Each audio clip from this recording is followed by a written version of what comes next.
Good morning, everybody. 9:14 a.m. today, September 27th, as we go live right now. So, this is going to be basically observations from Disneyland Part 2. Didn't know there was going to be a Part 2. The first time I did a video after coming back from Disneyland, if anybody wants to watch that one, that was Linchpin Conversations number 214. So now today, wherever we are, somewhere over in the low 300s, family just went to Disney again, or we went to see the mouse, as I like to say, and so this is Observations from Disneyland Part 2. Tell you what, the kids have a blast, it's special and meaningful to them, but wow, that mouse is a greedy little rodent who will just stick his sharp talons into your pocket, tear your wallet out, and just shred your cash at your feet. Wow. I wish I had kept a good running tally of the prices of just basic human needs and goods there. You forget to bring a bottle of water, and you're like, I'll grab a few bottles of water. Not like monstrous bottles of water, but regular sized bottles of water. I was paying prices that I would at the Super Bowl or something like that. It was astonishing. But anyway, that's a whole nother story. My goodness. Let's see. All right. So, observations from Disneyland. Hopefully this doesn't offend anybody, but I don't know if that's possible in 2022. So I'm just going to speak the truth. And kind of it is what it is. I'm going to let you know what my eyes saw and just what that rolled around in my head. So first of all, we went with another family, which was a unique thing. And the other family that we went with, wonderful people, mom and dad, and they've got two boys and a girl as well. So very similar family to ours, though their girl is much older than our little baby. Now what was interesting and cool is that they're a normal family. We're a crazy CrossFit family. And so that's great. We can still be friends, right? Everyone's in this thing together. And I normally don't feel crazy until I get around normal society. And then I feel crazy, and I feel like I'm the unusual one. I'm the strange one. I'm a freak. I'm an oddity with what I prioritize, or I'm an oddity with however I look at a menu, or I'm an oddity with whatever. I don't feel abnormal because most of my daily interaction is with other CrossFit lunatics. And even if they're not CrossFit lunatics, they're Olympic lifters, power lifters, runners. They're somehow in the strength and conditioning universe, and so there's some similar goals aligned there. But this other family, they don't work out. They don't care about that, which is totally fine. It's just an interesting observation to spend a few days with that. And so here it is. I do like to work out. And as I've said before, even on vacation, I like to work out. And maybe like to work out isn't the right phraseology.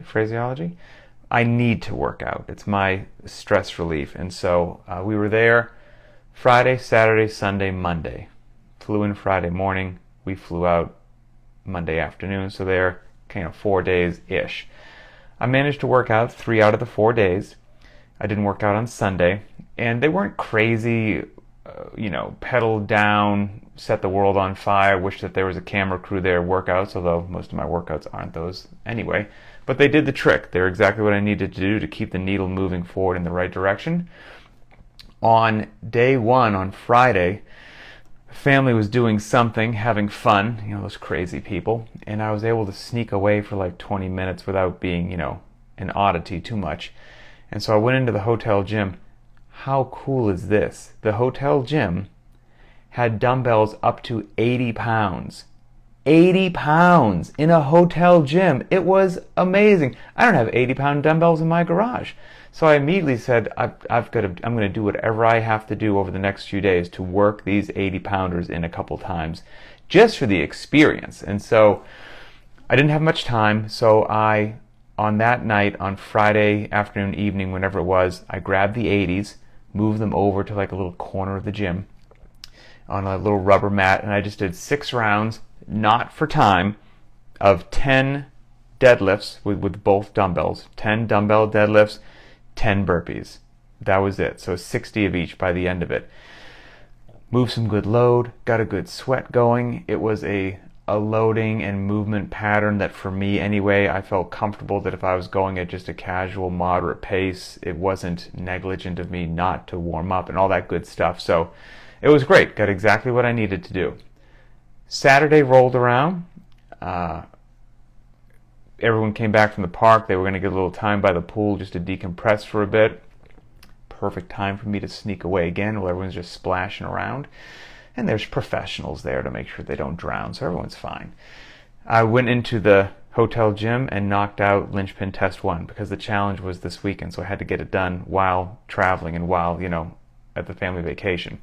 So I did Test 1. I did the scaled version of it, and I was not shortchanged in any way, shape, or form. I figured, hey, I'm on vacation.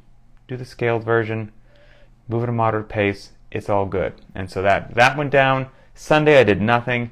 And then Monday, yesterday, we had the deadlift, 2159 of the deadlift, box jump, toe to bar deal. But, even though I'd done dumbbell deads a couple days ago with those 80s, I had to do them again. But this time I did dumbbell single leg stiff-legged deadlifts with the 80s, which was a real treat. Did some box step-ups, some V-ups, and then did some kettlebell swings as well, just to kind of get work deadlift-ish motions in there. Was good to go. And I didn't do box jumps or whatnot, and the single leg stiff-legged deadlifts were a bit interesting because I was able to go into the gym in flip-flops and nobody kicked me out. So I did the workout in flip-flops. It was great. Vacation workout. Awesome. So that was the fitness scene. Now, the other interesting part about that is let's talk about food, diet, nutrition, while at the mouse. This was the challenge. This is always my challenge, personally. I'm really good and disciplined about getting in workouts and not missing workouts. My nutrition, overwhelmingly, I do pretty darn well. But if there's a place that I slip and slide, I got to rein back in, and had a good day and a bad day, it's on the nutrition front, and this wasn't any difference. And I usually keep it reasonably tight, even on vacation, because I don't have the genetics, I don't have a lot of wiggle room, and so I got to keep it somewhat tight whether I want to or not. But I said, you know what? I'm going to allow myself a bit of a more normal American vacation, kind of relax a little bit, and then let things slide a little bit more than I traditionally would. And hey, it's just 4 days. What could go wrong, right? And so I had a treat every day. Not a crazy treat. This wouldn't even raise the eyebrows of the typical American.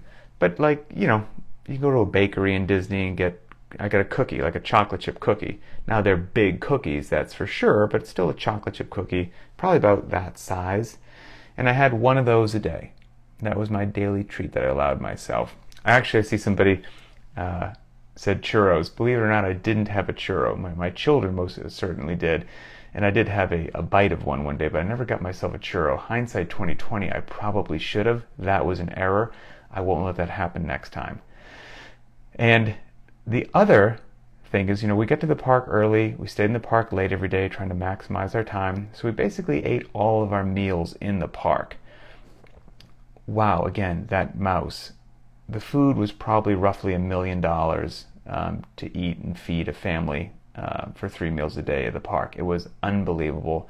And it was probably $1 million and 1 million calories.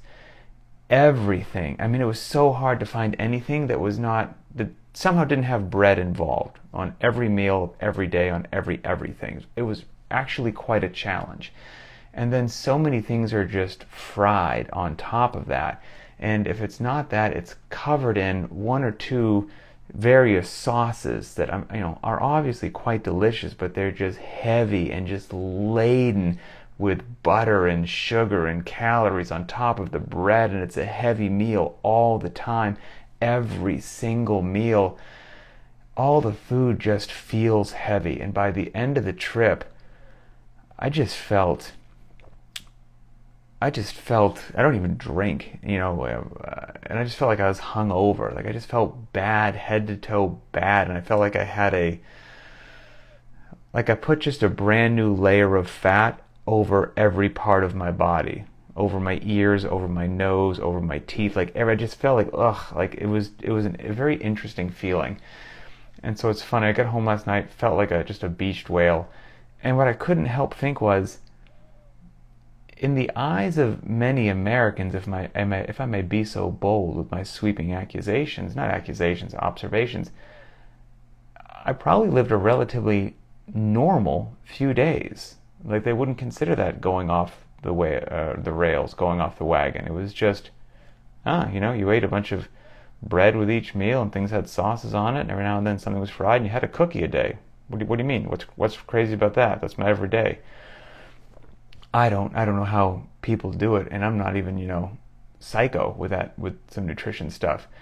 But I don't know, I think a lot of people don't know what feeling good actually feels like, and I don't think they know what they're missing out on. But as so many crazy CrossFitters know, once you know what feeling good actually feels like, you don't want to feel any other way, at least for any prolonged period of time. Maybe you dip your toe in the water, have yourself some treats, but after a while you're like, ugh, I don't feel good. Like, this isn't fun anymore. I gotta clean things up. And this was only 3 or 4 days. So this morning, back at my own house right now, I had my normal, boring breakfast, and I felt so clean. It felt like I was in heaven. Just 5 scrambled eggs. This is what I normally do. Please don't judge me. 5 scrambled eggs, a banana, some grapes, or some sort of fruit on the side is what I traditionally have. I washed it down with a glass of water. Felt amazing. Nothing was in the eggs. It was even hard just to find scrambled eggs. There was no pastry on the side. I just had some bananas and grapes. It was amazing. Washed it down with some cold water. Of course, I had a couple cups of coffee, but that was it. And I already feel like from that one meal that I'm kind of back on track. So it was interesting. So now let's talk about, we're in the park from sunup till sundown. Our buddy had some sort of gizmo on his wrist that, tracked your steps or whatever it happens to be.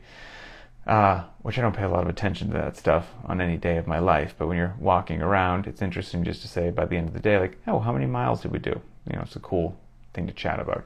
So on average, for each of the 4 days, we walked about 16 miles a day. That's a fair amount of walking. And I looked up on the Googles, how much does the average person at the average pace, how many calories do they burn walking a mile? It's ballpark 100 calories for simple math. So let's just say that 16 miles a day, 100 calories burned per mile. That's 1,600 calories you're burning just walking, okay?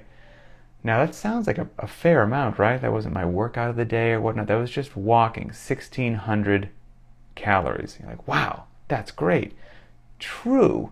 But what I think is shocking and crazy is how quickly that 1,600 calories that you burned can just poof, disappear with the crap food choices that you're eating at some place like Disney, and I ate them as well.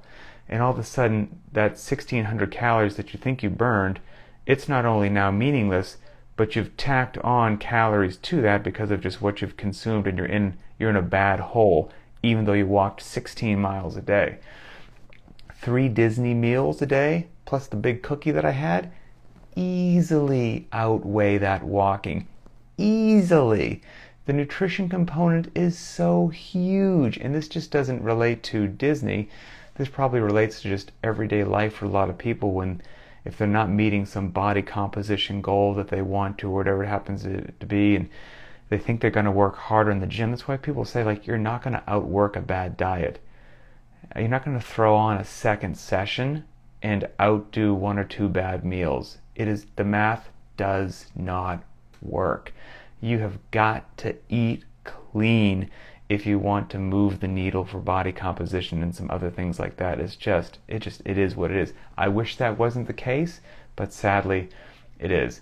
So I did some fun math, right? Now let's say that you're walking around Disney, you're the average, crazy American family, and not crazy like CrossFit, but like, the average American family, and you eat something resembling, an ice cream sundae, so I don't know what that would be at Disney, but I looked up how many calories are in a medium blizzard from Dairy Queen, medium peanut butter cup blizzard. First of all, let's just all acknowledge that sounds amazingly delicious, and I would love to be consuming one right now. But you can easily get something like that. I saw everyone walking around with these like, crazy milkshakes with, like Mickey's ears, or huge oversized Oreo cookies, and there's fudge everywhere. Like a medium blizzard that's probably the smallest, easiest thing that you could get in some place like Disney. So I'm probably undershooting this. But that has 750 calories. So if you have that, and then you have some sort of energy drink that you're consuming, which I had my eyes open the entire time, and I'm here to tell you they were prolific. They were everywhere. Like I looked up what's a 16-ounce Monster energy drink, 191 calories. So call that 200 calories. So if you just had something resembling a medium blizzard, that like ice cream sundae, and you washed it down with an energy drink, which I saw thousands and thousands of people doing. There's no judgment here. I'm just making observations, right? That right there, and that's not one of your meals. That wasn't breakfast, lunch, or dinner. That was just like the casual snack between a couple meals. Calorically speaking, that would erase 10 miles of walking. Just like that. Boom. Gone. Like you never walked 10 miles.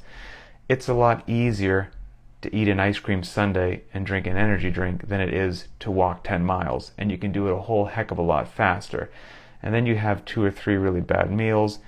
And especially if you're an adult as well, you get some adult beverages splashed in over the course of the day, and all of a sudden you're not sure why the scale isn't going in the direction that you want it to go. Again, you really can't out-train a bad diet. You just can't. You've got to keep the nutrition tight. So that was that. Now I don't know if this was just me, or maybe I'm crazy, maybe this is true, but we've gone to Disney a handful of times, and I don't know, I feel like this time, for as many things that I saw that saddened me with regards to how society is doing on the health and fitness front, I actually feel like I saw more fit people than I traditionally do. Maybe I'm crazy, maybe it was just an odd trip, but I really feel that way. So maybe we're making a little bit of headway. Maybe little by little the tide is turning. That would make me really happy. I actually met 2 members of the Linchpin community while walking through the park with my family. They came up and said hello. That was really awesome. And then I found out through social media that there was a 3rd member in the park going on the rides, but we never actually crossed paths. So that was pretty awesome. So like I said, I do feel like I saw more healthy or fit-looking people anyway than traditionally, but I will also say that plenty of what I saw was, of course, bleak, to put it politely. A lot of heavy, sick-looking people, for lack of a better way to say it. And again, that's not with any like judgment, any we're holier than thou, better than somebody else because we're working out. Like none of that at all. It's just like if you care about people, if you truly care about people and people having a good, healthy, long, happy life, being able to do what they want to do on vacations, sports, hiking, playing with their kids, you don't enjoy seeing people that it's rather obvious are not going to have a good, happy, long, healthy life. Like it's heartbreaking, and I saw a lot of that, and it sucked, quite frankly. Way too many mobility devices, the electric scooters, way too many. Certainly, obviously, I hope it goes without saying, there are certainly some folks sitting in those mobility devices because they have to. They've had a hip replacement, they just rolled their ankle, whatever it happens to be. There are certainly people that are there, and those things are warranted. But I'm here to tell you there's just no way around it. There's hundreds, if not thousands of people on those things that are just there because their lifestyle got out of control. And now, sadly, walking is a huge chore. We're not talking about burpees or box jumps or pull-ups or doing Fran. Walking is a huge chore. I'm quite fit compared to the average bear, right? And I'm here to tell you, walking 16 miles a day, I was exhausted at the end of the day. That's variance. That's a lot of steps, a lot of whatever. I've got plates and screws holding my pelvis together from an old military wreck, and I'm here to my hips were aching by the end of the day. Like it was what it was.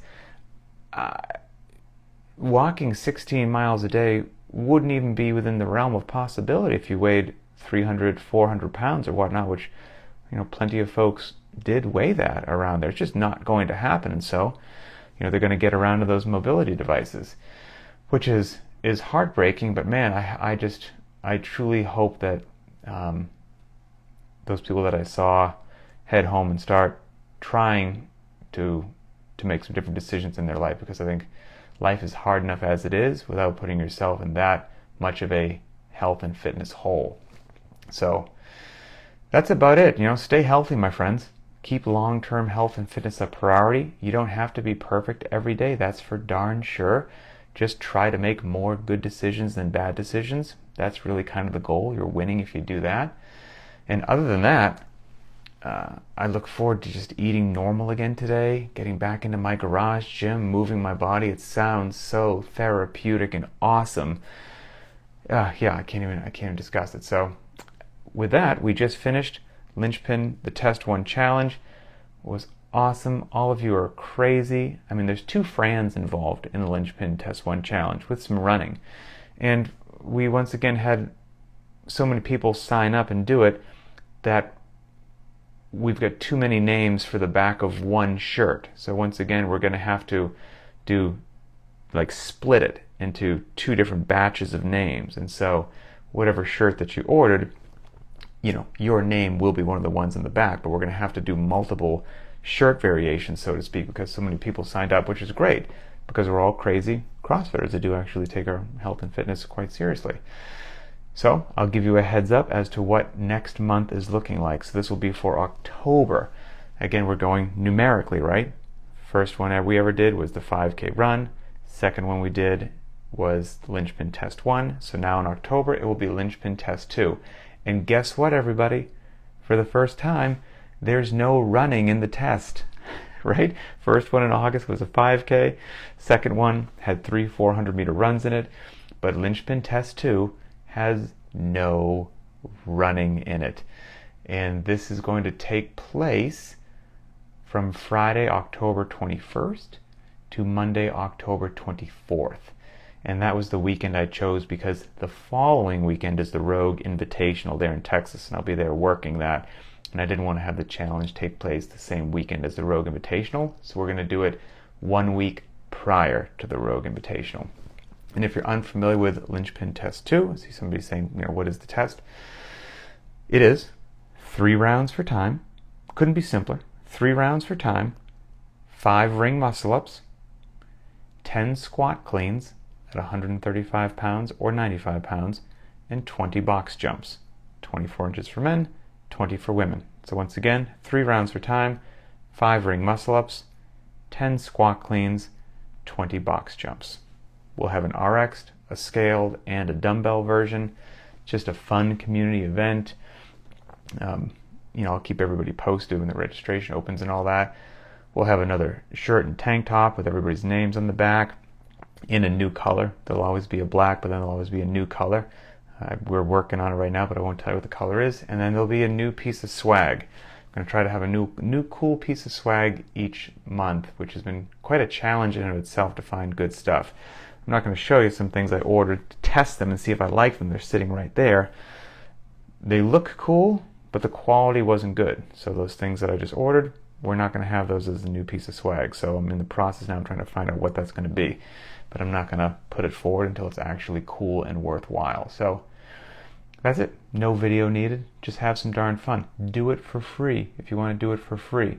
You can just sign up and do the darn thing for free and just put your name on the leaderboard. So again, try to make it as easy as possible. That's it. That's Observations from Disneyland, Part 2. Once again, Part 1 was episode 214, which was quite some time ago. That's my thoughts on the mouse. I'm happy to be home, happy to be eating clean again, happy to be working out in my garage again, and happy to be talking to all of you crazy lunatics, in a good way, all around the world that prioritize your health and fitness. So have a great day, and we will talk later.